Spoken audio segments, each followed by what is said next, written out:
I've had a Nintendo Switch for over a year now, and at $450, it's a serious investment, so the only question that really matters is it worth your money?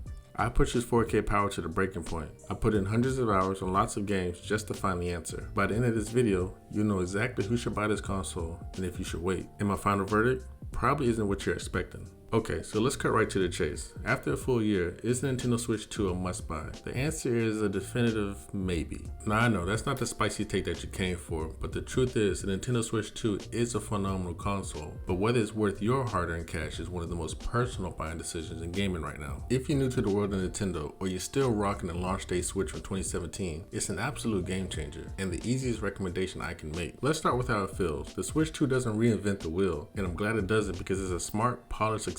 It feels bigger, feels far more premium, and it fixes some of the biggest annoyances that we have in the last 9 years. The first thing you notice is the screen. We've gone from the previous generation 720 display when it's in handheld mode to a 7.9 inch 1080p screen that's LCD when it's in your hands. Now when you dock it, the original Switch would go from a 720 to 1080p, whereas this one now goes from 1080p to 4K, which is a big step up, especially when you consider the current standards. As far as the OLED model users, you heard me right. It is an LCD screen. It's not an OLED, but trust me, it looks beautiful. And it comes with an HDR display and 120Hz refresh rate. But for more specific comparisons of the OLED model specifically and the Switch 2 comparisons, I have a video that I made. You can check that out if you want to. Now, some people might look at it and say the LCD is a step back from the OLED, and in some ways it's true, but the LCD offers, like I said, HDR, a higher refresh rate, and these are things that the OLED model can't do. Plus, like I said, when it's docked, you're going to get 1080p max, and when it's handheld, you're back to 720. So yes, you have an OLED, but it's a 720 screen compared to a 1080p screen with HDR and high refresh rate. So when you look at the full picture, it's not really a step back. In some ways, it's a step forward, but that all depends on the person. Now with the HDR and 120 refresh rate, what that actually means is that your games look way more sharper and feel way more buttery smooth when you play in handheld mode. And you might lose that perfect inky black from the OLED model,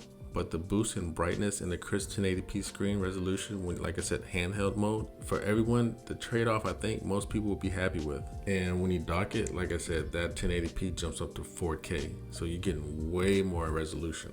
And then there's the Joy-Cons too. That magnetic lock-in system is just chef's kiss. Way better than the original rail system of the OLED and the original Switch 1. It just works so much better. I was afraid when I first got it that the magnets would be a little too flimsy or they might not be secure enough, but trust me, they are plenty secure. I've never had a problem with them. Not to mention they're way easier to detach and reattach. Honestly, the build quality just overall just seems like it's better. The kickstand is nice, it's wide, it's sturdy.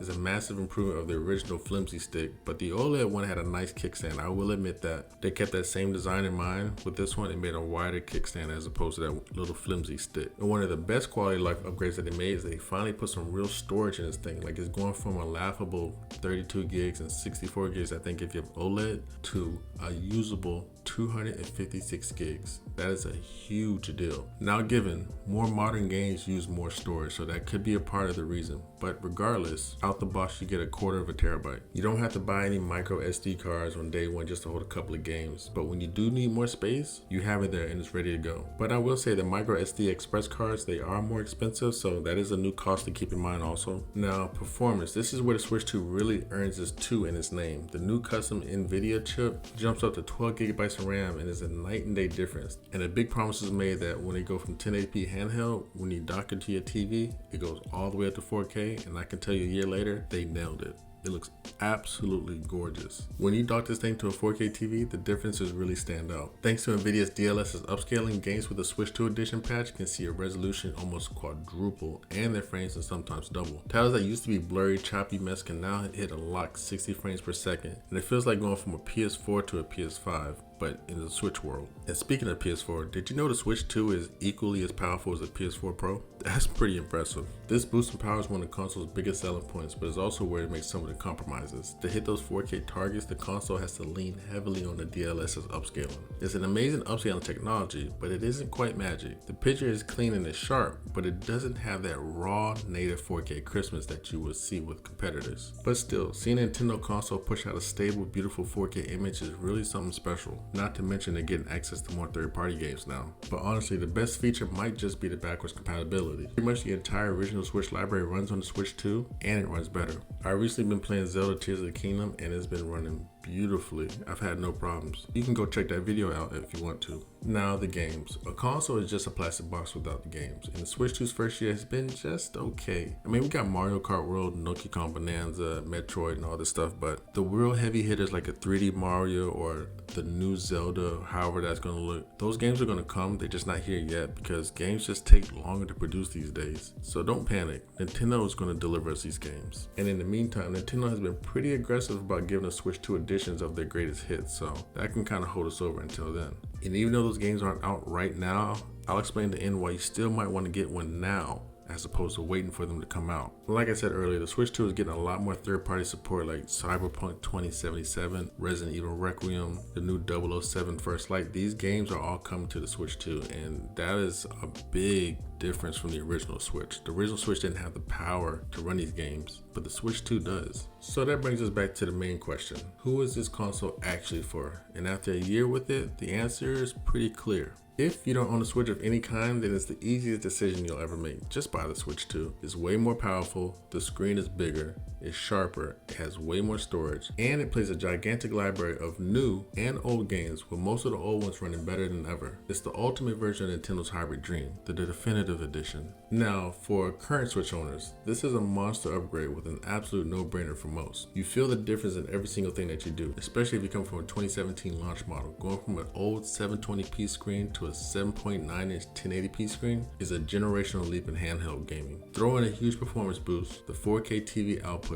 and the way better build quality, and it's an easy recommendation. But here's where it gets a little tricky, particularly for owners of the Switch OLED model. You might already have a gorgeous screen for handheld play, one that you can argue still has better colors and contrast. You really have to ask yourself, what matters most to you? Do you mostly play dock, and do you really care about that 4K output and smoother gameplay? Are there any Switch 2 exclusives that you absolutely have to play at their best? If the answer is yes, then yeah, the upgrade is probably worth it. But if you're a handheld first player who's perfectly happy with how your library runs, you can honestly just wait for the price drop. But that's the thing, there's not going to be a price drop. It's actually going to get more expensive. Nintendo recently announced that the Switch 2 is going to get more expensive in the fall due to changing climate and things like that. Things kind of out of their hands with the chips and all that type of stuff, supply and demand. So if you're really on the fence about the Switch 2, you need to make a decision now. I really urge you. Nintendo's given us plenty of time to make a decision. So if you have any desire to have one, I would do so before the fall. And one last thing, the biggest knock against the Switch 2 is probably the battery life. Even with the bigger battery, the more powerful hardware means that you're only going to get between 2 to 6.5 hours of play in handheld mode. It's just the games and the power are just much more demanding. That is one of those trade-offs. Like I said, who this console is for seriously depends on the person and how they prefer to play. Whether handheld, whether dock, do they care about the best resolution and the best games? Are they fine just playing the old library? Or is there not enough new games for you?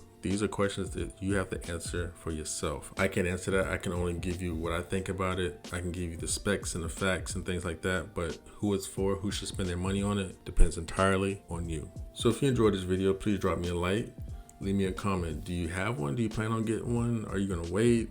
Or you just have no desire? You know, where are you at with it?